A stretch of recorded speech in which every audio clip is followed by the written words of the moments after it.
আলাইকুম এভরিওয়ান, চলে আসলাম আপনাদের সাথে নতুন একটি ব্লগ নিয়ে। তো আজ হচ্ছে আমরা বান্দরবান যাচ্ছি। তো আপনারা আগে আমার যে ফ্রেন্ড সার্কেল দেখেছিলেন, যাদের সাথে আমি কক্সবাজার গিয়েছিলাম, তো ওদের সাথে এবার হচ্ছে আমরা বান্দরবান ট্যুরের প্ল্যান করেছিলাম। যদিও প্রথমে আমি বান্দরবান ট্যুরের জন্য প্রস্তুত ছিলাম না, বা আমার পরীক্ষা চলে, এর কারণে আমি হচ্ছে যেতে চাচ্ছিলাম না, কিন্তু পরবর্তী টাইমে সবাই জোরাজোরি করার কারণে রাজি হয়ে গেলাম। আজকে আমাদের ভ্রমণের মেন গন্তব্য হচ্ছে লামা মেরিঞ্জা ভ্যালি। এখন আমাদের বাস 11:30টায় ছাড়ার কথা, তো এখন আসেনি। তো এর কারণে হচ্ছে অলরেডি আমি অনেক লেট, কারণ আমার ফ্রেন্ডরা আগেই চলে গেছে বাস স্ট্যান্ড, আমি একটু লেট করে বের হয়েছি। কি অবস্থা তোমার? এত কিছু কেন ব্যাগে তোমার? হ্যাঁ, তুমি কয়দিনের জন্য যাচ্ছ? ও, তোমাদের তো আবার হচ্ছে মানে লং লং জার্নি, একবারে বিয়ে শেষ করেই আসবে নাকি? বাকিরা কই? আসো আসো আসো, কে কে যাবা বলো? নো নো নো, আসো আসো আসো আসো।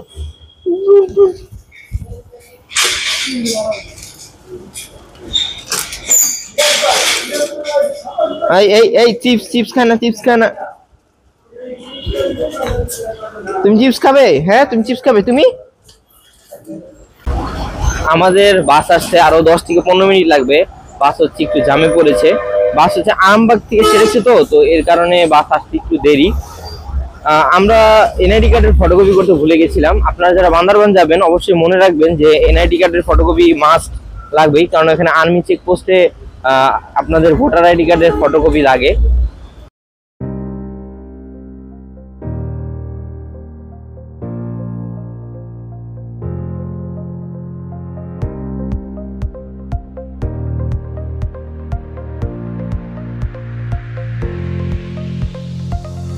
আমাদের প্রথম যাত্রা বিরতি কুমিল্লার হোটেল শাহজাহানে দিয়েছিল, যেখানে আমরা আমাদের রাতের খাবার সম্পূর্ণ করে নিয়েছিলাম।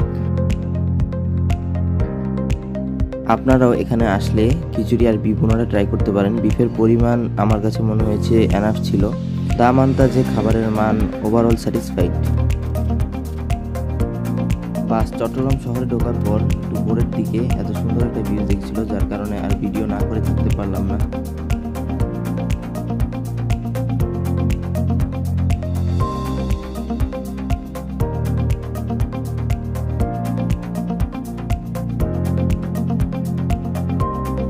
লং জার্নি শেষ করে এখন হচ্ছে আমরা চাকুরিয়া এসে পড়েছি। তো এখান থেকে হচ্ছে আমরা আমাদের কাঙ্ক্ষিত গন্তব্যে চলে যাব, লামা মেরিঞ্জা ভ্যালি। তো আমার ফ্রেন্ডরা এখন চাঁদের গাড়ি ঠিক করছে, এই যে জিজ্ঞেস করছে কই আছে। তো আমি যেহেতু আবার রাতে ব্যাক করব, এর কারণে হচ্ছে টিকিটটা কাটতে গিয়েছিলাম যে রাতে ঢাকায় ব্যাক করার জন্য।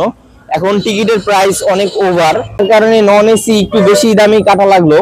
যেহেতু আমার 5টা বা 6টার ভিতরে ঢাকায় থাকতে হবে, এর কারণে একটু আর্লি কেটে ফেলেছি, বেশি টাইম নেইনি। ফোন ধরছে নাকি? আপনারা খেয়াল রাখবেন, এখানে হচ্ছে পার পারসন 80 টাকা করে চাঁদের গাড়ি, 80 টাকা করে হচ্ছে লামা মেরিঞ্জা ভ্যালি পর্যন্ত। আপনারা যদি রিজার্ভ যান, রিজার্ভ হয়তো 1300-1400 টাকা করে পড়বে এখান থেকে। ওনারা বেশি চাবে, 2000-3000 করে চাবে, তো আপনাদের একটু দামাদামি করতে হবে। তো তাহলে হচ্ছে আপনারা বেস্ট একটা প্রাইজে হয়তো পেয়ে যাবেন। মেরিঞ্জা ভ্যালি দুই ভাবে যাওয়া যায়, এক হচ্ছে বান্দরবান বিভাগ, মানে বান্দরবানের যে সিটি ওইখান থেকে যাওয়া যায়, আবার কক্সবাজার থেকে এই চাকুরিয়া এসে তারপরে সেখান থেকে যেতে হবে। আমাদের কাছে লেগেছে এই জায়গা থেকে একটু ইজি যাওয়াটা, তো এর কারণে আমরা এখান দিয়ে যাচ্ছি। তো আমরা যে রিসোর্টটা বুকিং করেছি নাম হচ্ছে সানসেট ইকো রিসোর্ট। এখান থেকে চাঁদের গাড়িতে হচ্ছে 20 কিলো যাওয়া লাগবে। চাঁদের গাড়িতে আমরা এখন এই যে সামনে আমার বন্ধুরা।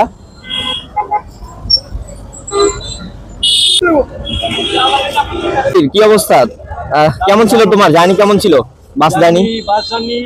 অত্যন্ত খারাপ ছিল, মানে আসলে তো স্লিপারে, তো মানে কি রাস্তার জন্য প্রবলেম নাকি বাসের?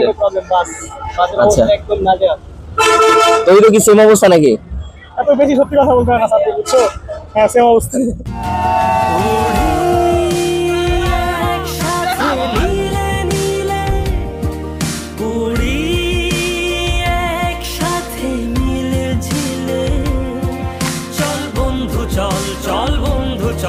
চল বন্ধু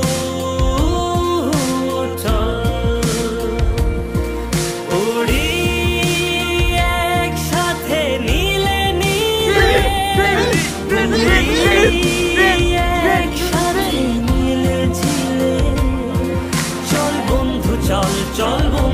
চল চল বন্ধু চল বন্ধু নাং ফুর্তি নাং তব বন্ধু নাং ফুর্তি নাং তব বন্ধু নাং ফুর্তি নাং তব বন্ধু নাং ফুর্তি নাং তব বন্ধু নাং ফুর্তি নাং তব বন্ধু নাং ফুর্তি নাং তব এই ভালো তুই সাদা মুই কালো কাটি ঘাস খেলি তাস বেশ বেশ সাবাস সাবাস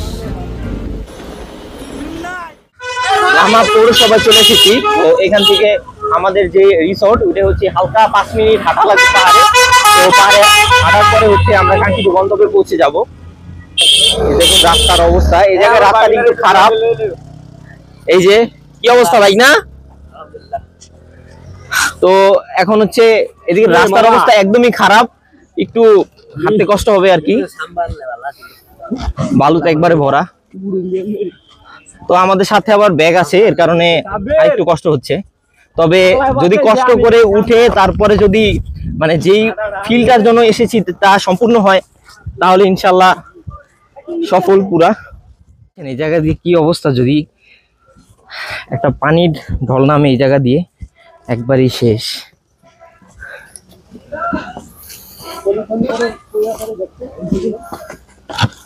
কি তাড়াতাড়ি হাঁটো, এখন এই অবস্থা হলে কিভাবে হবে?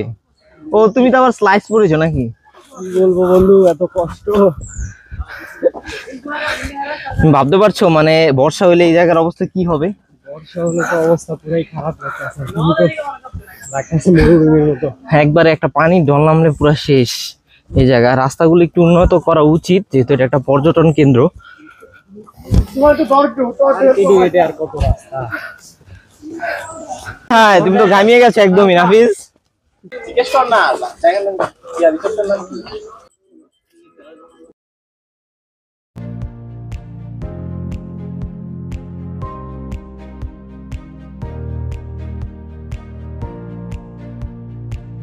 গাইস এই ভিউজ কোথাও পাবেন না, মানে বান্দরবান ছাড়া বাংলাদেশে এই ভিউজ কোথাও সম্ভবই না। সে একদমই এই ভিউ আপনারা যদি মানে চোখে না দেখেন মানে আপনি বিশ্বাস করতে পারবেন না যে কত সুন্দর, মানে চোখ সরাতেই ইচ্ছা করে না, এত সুন্দর, অকল্পনীয়। পুরা যত দূর চোখ যায় অত দূর শুধু পাহাড় আর পাহাড়, সাথে মেঘ, মেঘে ঢাকা। যদি এখন একটু দুপুরের কারণে মেঘটা একটু কম, সকালের দিকে আর সন্ধ্যার দিকে মানে একবারে মেঘে একদম ঢাকা থাকে। তো আমাদের এখানে আপনার হচ্ছে টেন্ট আছে, টেন্ট, তারপরে এই যে এই কুড়ে ঘরটা দেখছেন এটাই হচ্ছে আমাদের মেইন রিসর্ট, আমরা এটাই বুক করেছি।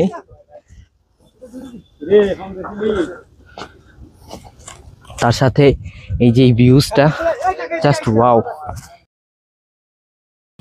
যেহেতু আমরা 7 জন ছিলাম তাই আমরা 7 জনের ওভারঅল প্যাকেজটা নিয়েছিলাম। আমাদের কটেজের ভাড়া পড়েছিল 2500 টাকা। আপনারা এখানে আসলে বিভিন্ন দামের কটেজ আছে, কোয়ালিটি আন্দাজে কটেজের দাম ডিপেন্ড করে। প্যাকেজের সাথে রাতের খাবার ইনক্লুডেড ছিল। এখানে একটা পাহাড়ি দোকান ছিল যেখানে পাহাড়ি কলা তারপরে ডাব এগুলো ছিল। আমরা এখানে একটু জিজ্ঞেস করছিলাম কই কি যাওয়া যায়। A few moments later. আমরা কটেজ থেকে এখন একটু বের হলাম। তো এখন আমরা হচ্ছে তৌহিদ, আমরা এখন কিসের উদ্দেশ্যে যাচ্ছি একটু বলো তো? এখন যাচ্ছি হচ্ছে লামা বাজারের উদ্দেশ্যে। লামা বাজারে, সেখান থেকে যাব সুখিয়া ভ্যালি এবং হচ্ছে তারপরে মাতামুহুরী নদীতে আমরা যাব ঘুরতে। আশা করা যায় 3-4 ঘন্টার মধ্যে ঘোরা হয়ে যাবে। সেখানে নাকি একটা সাদা পাহাড় আছে, তো ওটাও কি দেখতে যাব না? সাদা পাথরের পাহাড় আছে শুনলাম, সেখানে যাওয়ার চিন্তা ভাবনা আছে, দেখা যাক। ওকে, দেখতে থাকুন আমাদের সাথে। ভিডিওটা অনেক বড় হয়ে যাওয়ায় 2টা পার্টে ভিডিওটা করা লাগছে, তো আপনাদের অনুরোধ রইল সেকেন্ড পার্টটা দেখার জন্য।